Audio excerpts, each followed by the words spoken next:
Is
Goeiemôre julle. Welkom hier by vanoggend se erediens dan ook. Is lekker om al die gesigte hier so te sien vanoggend. Ons sien nou hier voor die tyd, ons saam bid in die konsistorie ook. Ons sien oral hierdie tekens dat ons na die einde van die jaar toe beweeg. Al die goedjies wat begin afsluit. Daai tyd van die jaar, kyk in die begin van die jaar dan sien ons die lewe is besig en ons karrel om by al ons verantwoordelikhede uit te kom. Hierdie tyd van die jaar is ons klaar moeg en dan sien ons die lewe is besig want ons sukkel om by al die afsluitings uit te kom dan ook. Nee, want as die een afsluiting na die ander, maar dit is ook vir ons 'n bewys daarvan dat hierdie jaar besig is om na sy einde toe te gaan, waar vir baie van ons hopelik in 'n tyd van rus sal inbeweeg, so wat ons verlede Sondag ook gesê het. Ons weet baie van ons is moeg, die jaar is besig gewees, die lewe is 'n geskarrel. Maar my gebed is dat jy vanoggend ook ietsie sal beleef van die rus en die vrede wat ons net in God vind. En onthou die rus wat ons in God vind, is so wat die woord vir ons sê, die rus en die vrede wat alle verstand te bowe gaan. Dis iets wat ons net by God kan kry. En mag jy dit vanoggend ook so beleef. Met hierdie tyd van die jaar is dit dan ook so dat daar baie besoekers is wat bietjie by familie kom kuier. As daar enige besoekers vanoggend is, baie welkom, besonder vir almal van julle ook. Ag, en mag julle sommer net lekker tuis en welkom voel hier by die Glaskerk geloofsfamilie ook. Ons hou daarvan om te sê hier is 'n familie wat lief is vir God, lief is vir mekaar en lief is vir ons mense. En mag julle iets van daardie liefde vanoggend dan ook beleef. As jy nog nie die geleentheid gekry het nie, gebruik gou so 'n oomblik en dan groet jy vir iemand voor jou, langs jou of agter jou en sê vir hulle welkom. Hoor hoe was hulle oggend gewees?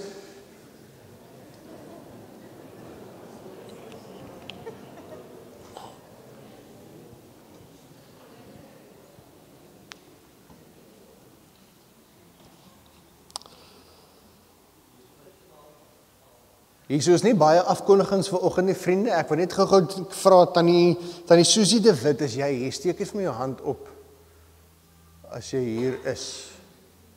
Nee, dit lyk nie so nie.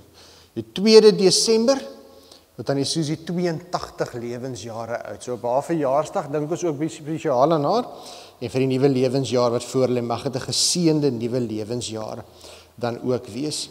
En dan net so praktiese reëlingkie ook, let daarop dat die volgende familie nuus, wat nou maar ons gemeente se weeklikse nuus is, eers weer die 11de Januarie uitgestuur gaan word. So as daar enigiets gebeur in hierdie vakansietyd dan ook, sal ons dit op ons sosiale media platforms met julle kommunikeer, hou vir al die WhatsApp groep dop. In die week wat kom, gaan ons bietjie vir julle inligting deurgee oor volgende jaar se tema, wat ons volgende jaar kan verwag. Aan die hand van verlede week se kerkraadsvergadering, so 'n paar goedjies wat verander, goedjies wat bykom, alles wat ons volgende jaar gaan verwag dan ook, en al dit sal natuurlik aangebring word op ons kerkkalenders, wanneer dit ook vir ons beskikbaar gestel word. So hou in hierdie week wat kom, ons gemeente se WhatsApp groep dop, ons gaan daar klomp inligting vir julle deurgee oor die jaar wat kom, en dan ook. Vanoggend gaan ons saam lees uit die laaste boek in die Ou Testament, en ons tema vir vanoggend is God stuur sy seun. Ons gaan 'n bietjie hoor wat was die Messias verwagting gewees van die Jode van daardie tyd en hoe Jesus verskil het daarvan en waarom dit vir hulle moeilik was om te aanvaar en wat dit vir ons leer vandag in die lewe waarin ons vandag lewe dan ook. So vandag gesels ons oor God stuur sy seun. Hoekom doen ons vandag dit? Want volgende Sondag, die eerste Sondag in Desember, begin Adventstyd. Advent is 4 Sondae voor Kersdag. En die woord Advent beteken om uit te sien na die koms van Jesus. En daar gaan ons oor die volgende 4 Sondae dan onsself voorberei dat dit wat ons op Kersdag gaan vier met die geboorte van Jesus Christus. En daarom voor Adventstyd begin, gaan ons dan vanoggend kyk na hoe die Ou Testament geëindig het en waarom mense so uitgesien het na die koms van Jesus Christus. Maar voordat ons wegspring en dit doen, kom ons word so 'n paar oomblikke stil in die teenwoordigheid van die Here.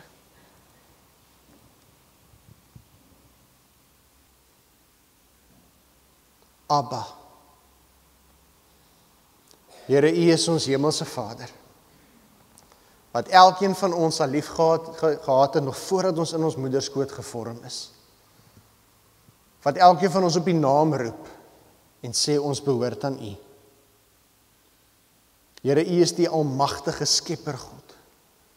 U is die een wat alles gemaak het en vir alles sorg. En Here, so sorg U ook dag na dag vir elkeen van ons. En Here, ons weet vanoggend toe ons oë oopmaak en hierdie nuwe dag as 'n geskenk vir ons gegee word.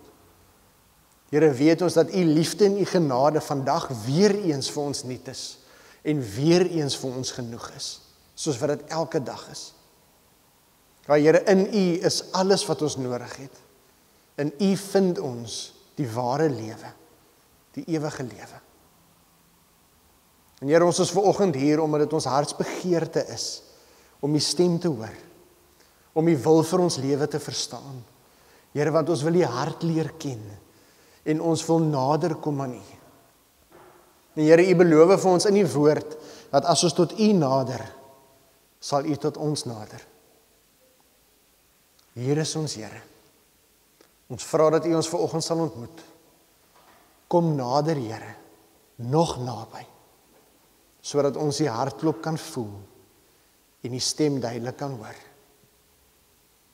Ons bid dit in die naam van alle name, ons koning, ons verlosser, ons Here Jesus Christus.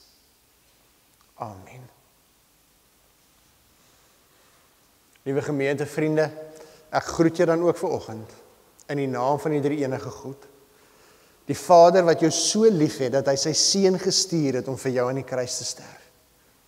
In die naam van ons Here Jesus Christus, wat sy lewe vir my en jou neergelê het, wat opgestaan het en die dood oorwin het en aan my en jou die lewe in oorvloed gee. En in die naam van die Heilige Gees, ons trooster, ons helper, wat elke dag in ons en by ons is. Amen.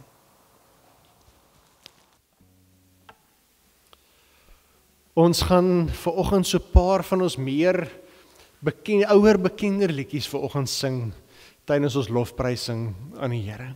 En met die tema van God stuur sy seun, wil ek vir julle uitnooi om nou saam met my te staan en die Here Jesus Christus te loof en te prys. Hy is ons verlosser, hy is die een wat vir ons gekom het. En ons moet altyd onthou, ons sing nie net hierdie liedere van hom nie, ons sing dit vir hom, ons aanbid hom. En kom ons gee ons beste vir die Here en ons sing vanoggend met harte wat oorloop van dank vir wie hy vir ons is en wat hy vir ons gedoen het. Kom ons staan en dan loof en prys ons die Here se naam.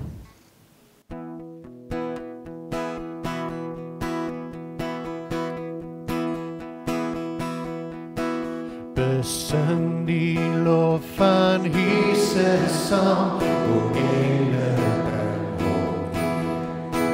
Juich hemel, aarde, roep sy naam, en dien hom, volg hom, loof hom, Christus is die Heer.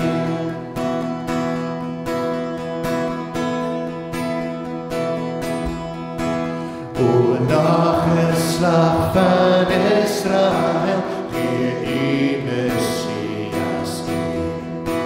Erken hom as Immanuel en soek hom, vind hom, prys hom, Christus is die Heer.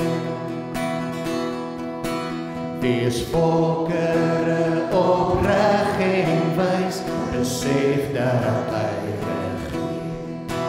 Wil hom bo alle vorste prys en eer hom daagliks oral, Christus is die Heer.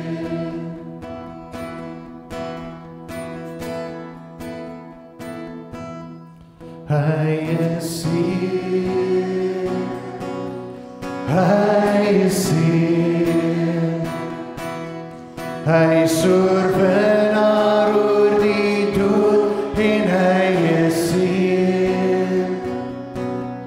Elke knie sal buig, elke mens erken, hy is hier. Hy regeer,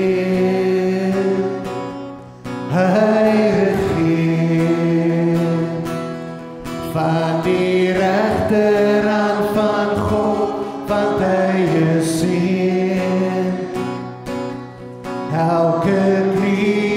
sal buig, elke mens erken, hy Jesus, hy regeer.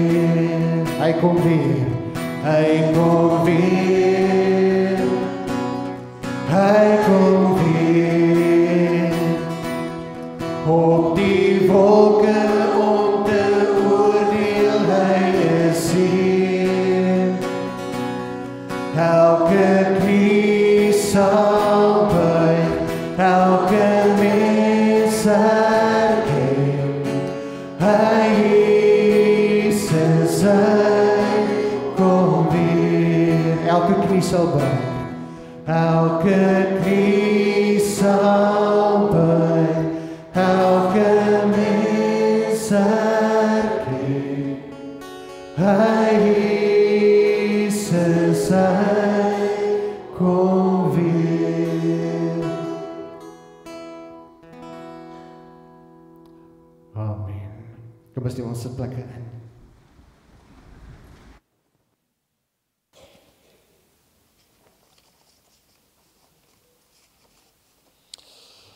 Maleagi, hoofstuk 4. Baie maklik om te vind, heel aan die einde van ons Ou Testament. As jy die presiese bladsy-nommer soek, gebruik sommer die inhoudsopgawe om vinnig daar te kom. Maleagi, hoofstuk 4, en ons gaan daar die hele hoofstuk saam lees. Dit is 'n baie kort hoofstuk, net 6 verse, en ons lees hierdie woorde saam uit die woord van die Here. Die opskrif van hierdie gedeelte is die son van redding sal skyn, en dan daarna, ek sal vir julle die profeet Elia stuur. Lees hierdie woorde saam met my. Die dag kom, en hy brand soos 'n oond. Die wat teen God in opstand is, almal wat verkeerd doen, sal die kaf wees, en hulle sal verbrand word deur die dag wat kom, sê die Here, die Almagtige. Daar sal van hulle nie 'n wortel, nie 'n tak oorbly nie.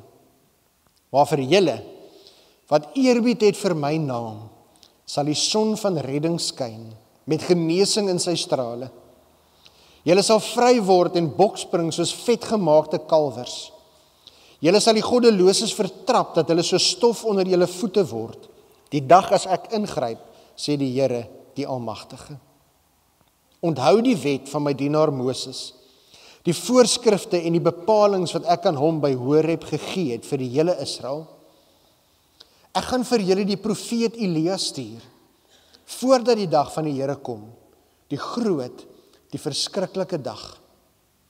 Elia sal vaders en kinders met mekaar versoen, sodat ek nie hoef te kom en die land heeltemal vernietig nie.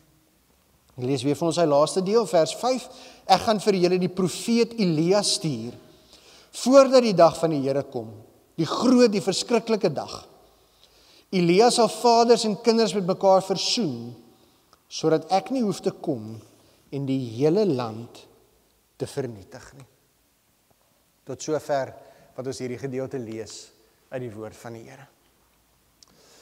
Nou vriende, Maleagi, soos baie van die ander boeke van die Ou Testament, is dan deel van die profeteboeke, en die profeteboeke is geskryf aan Israel, terwyl hulle in ballingskap was, as gevolg van hulle eie ongehoorsaamheid aan die Here, en dan word daar die hele tyd in die profete hierdie twee boodskappe gebring. Draai terug na die Here, en word gered, of hou aan met julle ongehoorsaamheid, en daar sal niks vir julle oorbly nie. En dan reg deur die profete in die Ou Testament is daar hierdie gedagte wat die hele tyd opkom, en hierdie gedagte is die dag van die Here. Nou hierdie die dag van die Here is die dag waarna die Israeliete uitgesien het, dat die Here sou kom en 'n einde sou bring aan hulle ballingskap.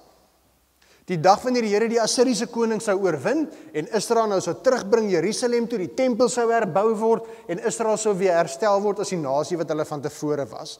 Hierdie dag van die Here. Maar daar was ook 'n vreeskomponent aan hierdie dag. Want dit was dan ook gesien as 'n dag van oordeel vir die wat ongehoorsaam is aan die Here. En hier sien ons in hierdie gedeelte van Maleagi dat hier ook gepraat word van daar gaan 'n skeiding plaasvind. Die wat ongehoorsaam is aan my, lees ons sal verwoes word, hulle sal verbrand word, daar sal niks van hulle oorbly nie. Maar vir die van julle wat gehoorsaam is aan my, wat teruggedraai het na my toe, wat eerbied het vir my naam, die son van genesing sal oor julle skyn. Hierdie beeld van die son se strale en die son se lig is eintlik so mooi metafories in hierdie gedeelte. As jy mens dink in die tyd waarin ons vandag lewe, né, die mediese sal vir ons sê dat daar baie gesondheidsvoordele is om elke dag 'n bietjie tyd in die son te spandeer. Dis gesond vir jou.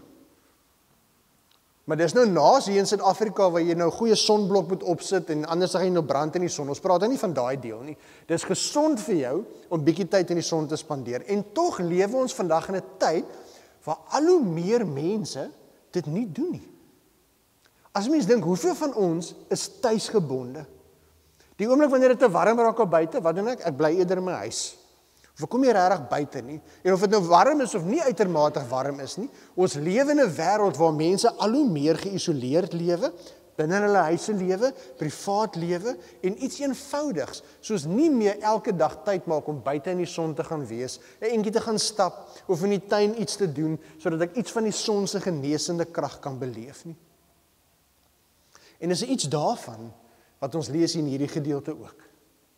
En is by hierdie beeld wat Johannes ook aansluit in Johannes 1, waar daar staan, in die begin was die woord daar en die woord was by God en die woord was self God. En dan sê Johannes, die woord was die lig vir die wêreld. Die lig skyn in die duisternis. Die duisternis kan dit nie uitdoof nie. Maar dan is daar 'n hartseer stukkie daarna. Johannes sê, die lig het na die wêreld toe gekom. Die woord het mens geword, maar sy mense het hom nie geken nie. Sy mense het gekies om nie in sy lig te lewe nie. Alhoewel hulle geweet het wat die genesende krag van sy lig is. Alhoewel hulle geweet het wat dit vir hulle inhou om in sy lig te lewe, het mense gekies om eerder in die donker voort te lewe. En dis iets hiervan wat ons hier in Maleagi ook sien. Waar die Here kom en die Here sê, daar gaan 'n skeiding kom. Die dag van die Here is op pad. En daar word gepraat van die verskriklike dag van die Here. Verskriklik vir hulle wat gekies het om ongehoorsaam aan God te bly lewe. Vir hulle gaan dit 'n verskriklike dag wees. Maar vir die wat gehoorsaam is aan die Here, is dit 'n dag wat hulle die son se strale, die son se lig gaan ervaar. En waar vir ons gesê word, ons soos vetgemaakte kalwers gaan rondspring en hardloop en vrolik wees en bly wees. Maar julle is interessant, as ons hierdie gedeelte lees en ons lees dit saam met die hele brief Maleagi, dan besef ons waarom die Here so ontsteld is. Wat ons hoor in hierdie gedeelte, God se hart is ontsteld. En ek wil vir julle uitnooi om by die huis die vorige hoofstukke van Maleagi te gaan lees. Daar praat die Here met Israel en die Here sê vir hulle, julle lewe lankal nie meer so wat ek julle geroep het om te leef nie. En hy begin met die priesters. Nou die priesters van daardie tyd was die dominees in vandag se tyd, die dominees en die pastore. Hy begin by hulle en hy sê julle is besig om die mense te mislei en julle eie lewe getuig nie daarvan dat julle kinders van die Here is nie. Dan gebruik die Here praktiese voorbeelde. Die Here sê, julle bring nie meer vir my offers uit die beste van julle af nie. Julle bring nie vir my offers van julle eerstes nie. Julle bring vir my offers van julle diere wat lam is, of een of ander gebrek het, of blind is. Daardie diere bring julle vir my om te offer. Is dit julle beste? Is dit wat julle vir my dink, vra die Here? Dat julle vir my van julle oorblyfsels gee, dat julle vir my gee van dit, wat nadat julle die beste vir julle self gehou het, dan die oorblyfsels gee julle vir my. Dan gaan die Here verder en die Here sê, ek het 'n probleem, en hy praat spesifiek met die mans. Hy sê, ek is kwaad vir julle, want ek sien wat julle doen met die vrou met wie julle van jongs af getrou het.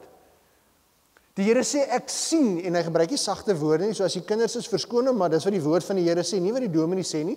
Pa en maak hom by die huis gaan verduidelik wat die Here daarby bedoel het. Die Here sê vir hulle, julle is besig om te hoereer. Julle loop rond, julle gaan soek vir julle ander vrouens. En die impak daarvan, nie net word dit wat God een gemaak het gebreek nie, God sê die uitvloeisel daarvan is 'n generasie van kinders wat nie die Here dien nie. Gaan lees dit, die Here sê in Maleagi, julle ontrouheid maak dat die volgende generasie nie meer ontzag vir my het nie. Klink dit bekend? Klink dit bietjie bekend in die tye waarin ons lewe? Die Here gaan verder en die Here sê, julle verkondige boodskap aan mense en sê ek is die een wat dit sê en dit is nie ek wat dit sê nie. Julle bring 'n valse evangelie. Klink dit bekend? Vandag se wêreld met sy voorspoedsteologie en al die dinge wat ons hoor en die waansinnighede wat partykeer vandag vir mense verkondig word. Die vriende, ewe skielik besef ons dat hierdie brief Maleagi is vandag net so relevant vir my en jou. Want ons leef vandag nog steeds in daardie tyd. En ons leef nog steeds met hierdie herinnering dat die dag van die Here is op pad. Dit het nog nie gebeur nie. Die dag wanneer Jesus gaan terugkom en wanneer God dan finaal oor alles en almal gaan oordeel en wanneer die finale skeiding tussen goed en kwaad gaan plaasvind, daardie dag kom. En daar is 'n herinnering vir my en jou in hierdie gedeelte. Daar's vir my 'n waarskuwing, maar daar's ook 'n oproep waar die Here sê, draai terug na my toe. Lewe as mense van die lig. Moenie aanhou met hierdie dinge waarmee jy besig is nie. Want wat is die groot ding? Dominee Jaco, waarom is dit vir die Here so belangrik dat ons al hierdie dinge doen? Waarom is dit so belangrik dat ons die wet van die Here gehoorsaam? Die Here gee vir ons Maleagi die antwoord. Die Here sê, ek kyk na al hierdie dinge wat julle doen en ek besef dat julle het nie meer eerbied vir wie ek is nie. Julle het nie meer respek vir wie ek is nie. En dan gaan die Here verder en die Here sê, dit breek my hart om vir julle, my kinders te sê, dat ander nasies, ander gelowe, het meer respek vir my naam as wat julle het. Dit breek my hart om te dink dat ander nasies en volke het meer eerbied vir my as my eie volk. Waarom is dit so belangrik vir my? Want julle sien vriende, ek glo met my hele hart, dat ons het die ongelooflike voorreg om te lewe in die tyd waarin ons weet van Jesus se genade onbeskryflik groot. Jy moenie 'n fout maak nie, dit is genade onbeskryflik groot. Nie een van ons wat vanoggend in hierdie diens sit, nie een enkele ene, het die reg om kinders van God te wees nie. Nie een van ons kan onsself red of verlos nie, en nie een van ons verdien die ewige lewe saam met God nie. En tog het almal van ons wat glo in Jesus Christus, daardie ongelooflike geskenk ontvang, en dis net genade. Maar waarvoor moet ons versigtig wees? Ek glo ook ons lewe in 'n generasie waar al hoe meer kinders van die Here nog meer as ooit van tevore bietjie te gemaklik met God raak. Dat ons vergeet dat God nog steeds God is. En dat God nie my pelly of my chommy is nie, maar dat God God is. En dat my reaksie op sy genade moet wees 'n lewe waarin ek my lewe neerlê en uit eerbied vir God lewe. Waarin my hartsbegeerte is om heilig te wees, want God is heilig. Dit voel vir my partykeer vandag, en ek beleef ek is self partykeer skuldig daaraan, nee? Ek dink almal van ons is, dat ons partykeer in situasies kom, waar ek wil amper sê ons nie hou van hierdie gedagte wat mense sê, o, jy's mos 'n kind van die Here, o, jy's mos heilig nie. Dan probeer ons so half hulle verduidelik waarom ons ook maar vol foute is. Amper asof dit gemaklik raak dat ons vir mense probeer vertel, nee, weet jy wat, ek is nie perfek nie. Ek is ook 'n mens soos jy, man, jy kan bietjie vir ons eintlik moet trots wees op die feit dat ons daarna strewe om heilig te wees. Dat ons moet trots wees op die feit dat ons nie soos die wêreld wil lyk nie, maar soos Jesus. Ek dink al hoe meer gebeur dit vandag in kinders van die Here se lewe, selfs in kerke se lewe, waar ons om onsself bietjie meer verwelkomend te maak deur mense van die wêreld, maak ons onsself dat ons 'n bietjie soos die wêreld lyk, dat mense bietjie gemakliker in ons teenwoordigheid is. En dit mag nooit die geval wees nie. Ons mag nooit gemaklik raak met hierdie prentjie van weet jy wat, ek weet ek het ook nog maar foute, maar weet jy wat, die Here is lief vir my soos wat ek is. Nee, ek weet ek doen hierdie, maar die Here is nou maar lief vir my soos wat ek is. Nee, ek weet ek doen hierdie en ek weet ek sukkel daarmee, Jesus, en ek weet ek doen hierdie al vir baie jare lank, maar weet jy wat, liewe Jesus is lief vir my soos wat ek is. Vriende, die Here Jesus is lief vir my en jou soos wat ons is. Maar hy is lief genoeg vir my en jou om ons nie te los soos wat ons is nie. Hoor julle? Die Here is lief vir my soos ek is, maar hy is lief genoeg vir my om my nie te los soos wat ek is nie.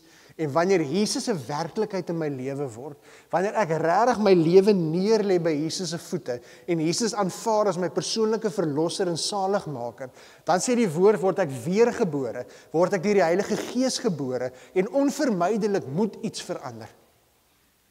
Dit wat ou is, word nuut. Die ou is verby, die nuwe het gekom.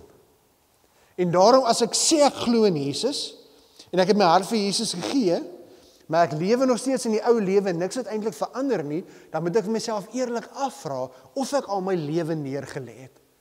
En of ek al Jesus as my persoonlike verlosser en saligmaker aanvaar het.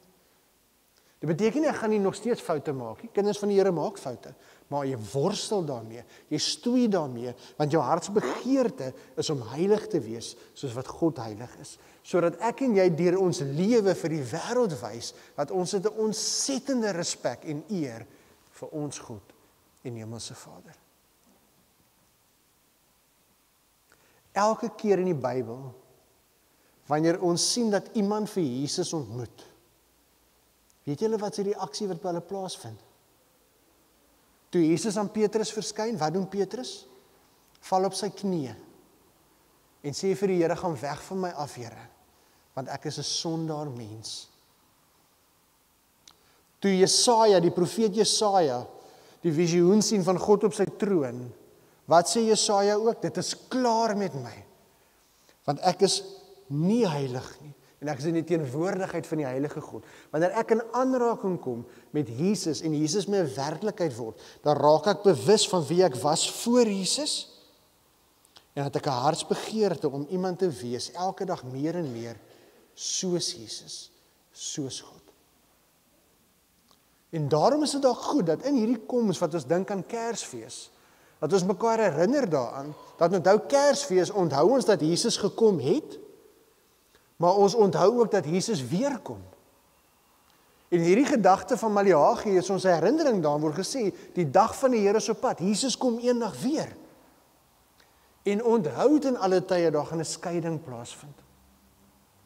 En daarom moet ek en jy eerlik vir onsself afvra, kan ander sien dat Jesus die koning van my hart is? Want waar die hart van vol is, loop die mond en die lewe van oor. Kan ander sien dat Jesus die Here van my lewe is? Dat ek vir hom lewe en niemand anderste nie. Julle sien, vriende, na hierdie woorde van Maleagi, waar daar gepraat word van die dag van die Here, dan eindig die Here hier met 'n belofte en die Here sê, ek gaan vir julle 'n profeet Elia stuur, voor die dag van die Here kom. En dan eindig die Ou Testament met hierdie woorde. En dan is daar iets interessants wat gebeur, daar's 'n 400 tot 500 jaar tydperk, tussen die Ou en die Nuwe Testament, waarvan ons nie baie weet nie. Maar al wat ons weet, wanneer ons die Nuwe Testament begin lees, dan word daar vir ons gesê, dat in hierdie tydperk, is die stem van die Here nie meer gehoor nie. En die volgende woord wat ons vind, na hierdie woorde, is die aankondiging van die geboorte van Jesus Christus. En toe stuur God nie die profeet Elia nie, maar God stuur sy seun, om dit wat stikkend is, te kom gesond maak, om ons wat verlore is, te kom red. En hier is God se vaderhart, want ons hoor God se woede, ons hoor God se frustrasie, ons hoor God se hartseer is oor die gebrokenheid, en mense wat nie leef soos wat hulle moet leef nie. Maar dan steek God nog steeds vir ons hierdie kersie van hoop aan, en hy sê vir ons hier aan die einde, ek gaan vir julle profeet stuur, voor die dag van die Here kom, voor die verskriklike dag. En hy gaan vaders en kinders met mekaar versoen, sodat ek nie hoef die hele land te vernietig nie. En daarin hoor ons God se hart klop. Waar God sê, ek wil nie die hele land vernietig nie. Ek wil nie alles en almal vernietig nie. In die boek Hosea, dan sê die Here dit so mooi, dan sê die Here, maar ek kan dit nie oor my hart bring, om julle almal te vernietig nie, my liefde brand te sterk.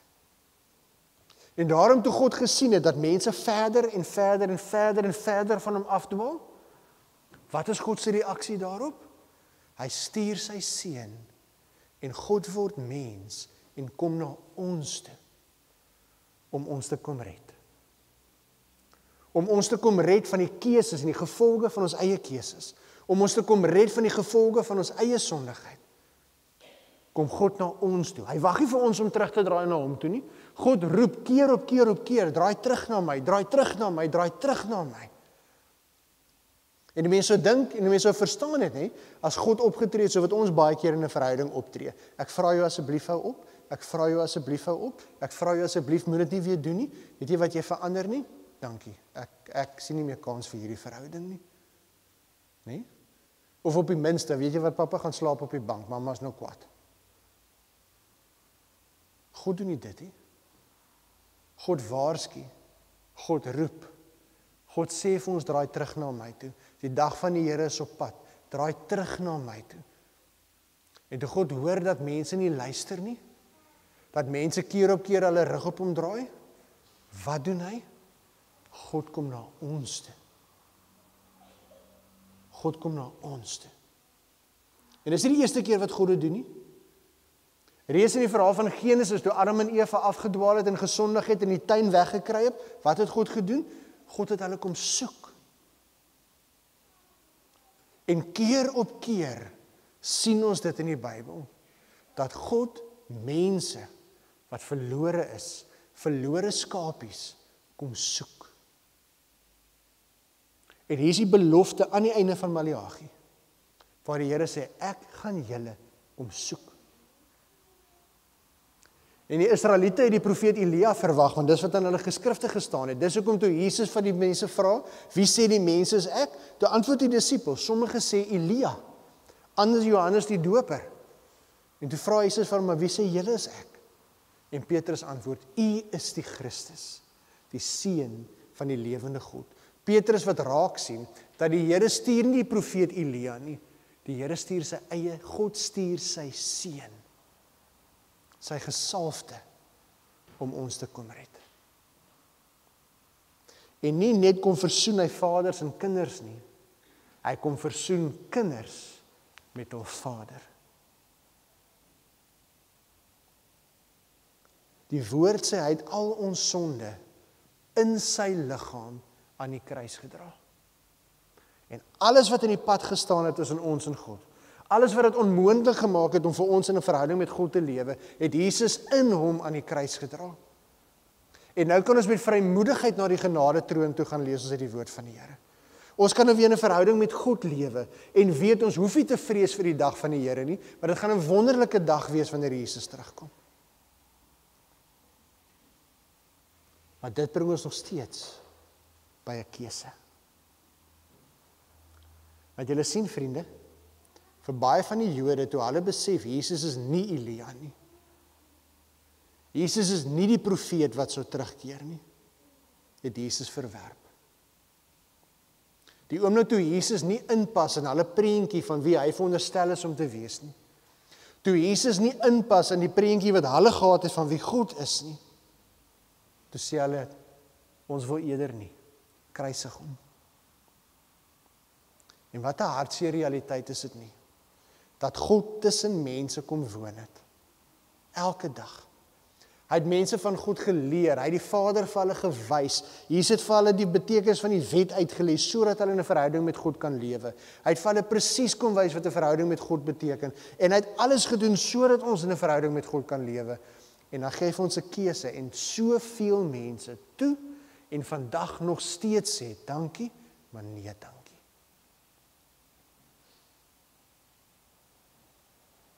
En vriende, hier is my oproep uit die woord van die Here vir elkeen van ons vandag. As jy Maleagi gaan lees, gaan jy raak lees dat die mense het baie dinge gedoen wat hulle geglo het godsdienstig en reg is. Hulle het offers gebring. Hulle het geluister na preke. Hulle het saam gebid en liedere gesing. Hulle het al hierdie dinge gedoen. Maar in hulle harte het hulle nie die Here bo alles lief gehad nie. En hier beweeg ons in Kerstyd in. En ons word weer eens herinner aan die geboorte van 'n kindjie wat gestuur is, soos God duisende jare terug beloof het, vir my en jou. Het jy daai kindjie lief? Is daardie kindjie die koning van jou lewe? Of is hy net 'n mooi storie wat jy gehoor het? Of iemand van wie jy al baie mooi preke gehoor het, maar jy ken hom nie en jy dien hom nie? Want die dag van die Here is op pad. Kersfees herinner ons daaraan. En hier is die herinnering vir my en jou vanoggend. Maar vir baie van ons het vergeet, ons dink Kersfees onthou ons net dat Jesus gekom het, maar is ook vir my en jou herinnering, hy kom weer. En as hy kom, gaan hy Jesus op die troon van jou hart kry, of nie? God het nie enige waarde in feeste en offers en gebruike en tradisies en enige iets as dit nie met 'n opregte hart gegee word nie. En wat hy bo alles soek, is dat jy hom sal lief hê, hom sal verheerlik en sal dien. Mag dit so wees in elkeen van ons se lewe. Mag elke man, elke vrou, elke seun, elke dogter die Here met oorgawe, met liefde en met passie dien, want ons weet, die dag van die Here is op pad. Jesus is op pad. En daardie dag gaan 'n wonderlike dag wees, vir almal wat die Here dien. Kom ons bid saam.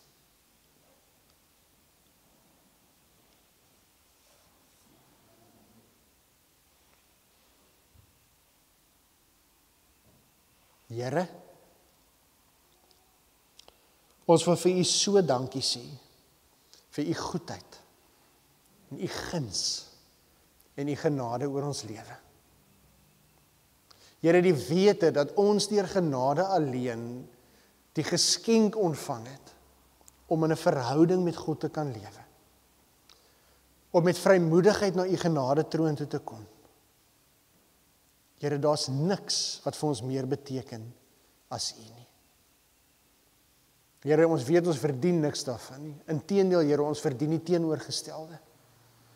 Maar uit genade alleen het U ons kom red. Het U ons kom soek, sodat ons weer in 'n verhouding met U kan lewe. Here, U kom gee vir ons 'n nuwe lewe, die lewe in oorvloed, die ewige lewe. En daarom, Here, vra ons dat U vir ons deur die Heilige Gees sal wys, waar daar nog dele van ons lewe is waar ons met ons voet in die ou lewe staan, in ons ou manier van dink of doen. En Here, help ons dat ons ook kan sê en kan leef dat die oue is verby, die nuwe het gekom. Here, kom maak ons harte nuut. Kom vul ons harte met 'n heilige en 'n respek vir wie U is.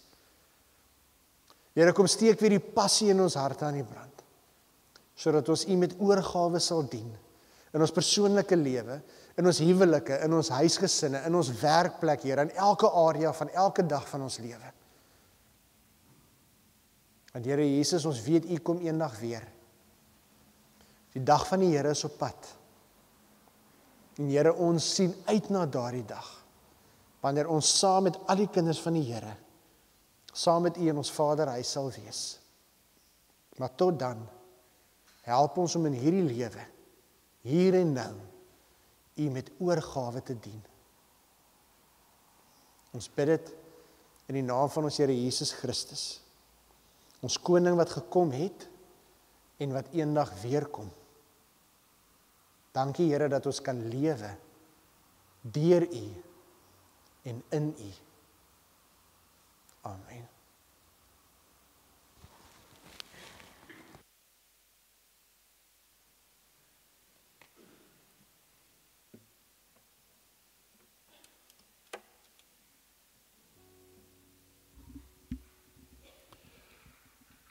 Een bekende lied wat ons baie goed ken, wat dan natuurlijk ook iets verwoord van wat ons vanoggend gehoor het, is hierdie omdat hy leef. Die woorde begin met God stuur sy seun, sy naam is Jesus. Kom ons staan en sing ons hierdie slotlied saam, tot eer van ons Here.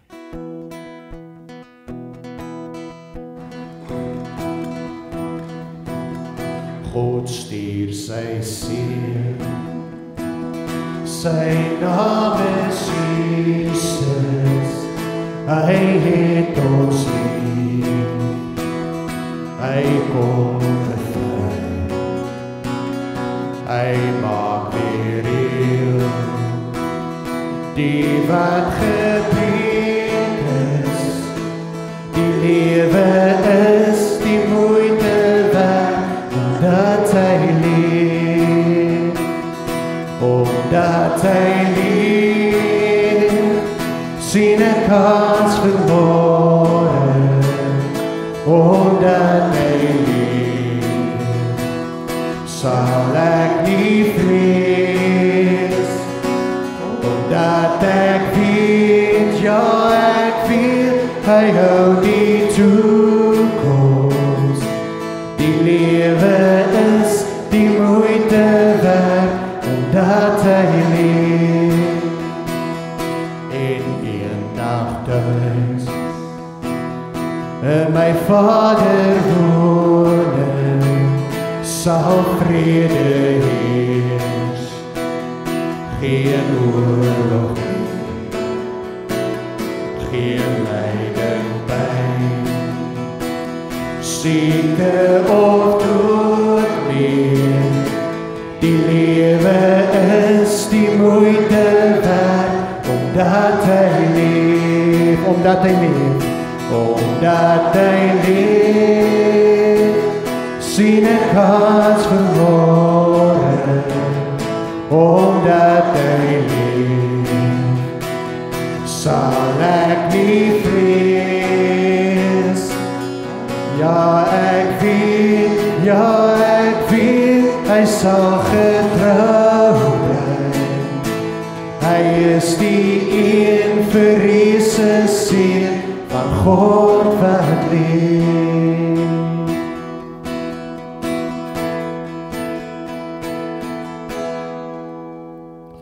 Ja Here, baie dankie dat U ons koning en ons verlosser en ons Here is. Ons Here Jesus Christus wat mens geword het vir elke een van ons. Dankie Here, omdat U leef, het ons krag en genade vir elke dag. Here, dankie dat U altyd by ons is, dat U ons nooit verlaat nie, en ons nooit in die steek laat nie. Ons loof U, en ons prys U daarvoor. In die naam van ons Here Jesus Christus. Liewe gemeente, vriende, daarom mag die genade van ons Here Jesus Christus en die liefde van God die Vader en die krag van die Heilige Gees met jou wees en bly elke oomblik van elke dag.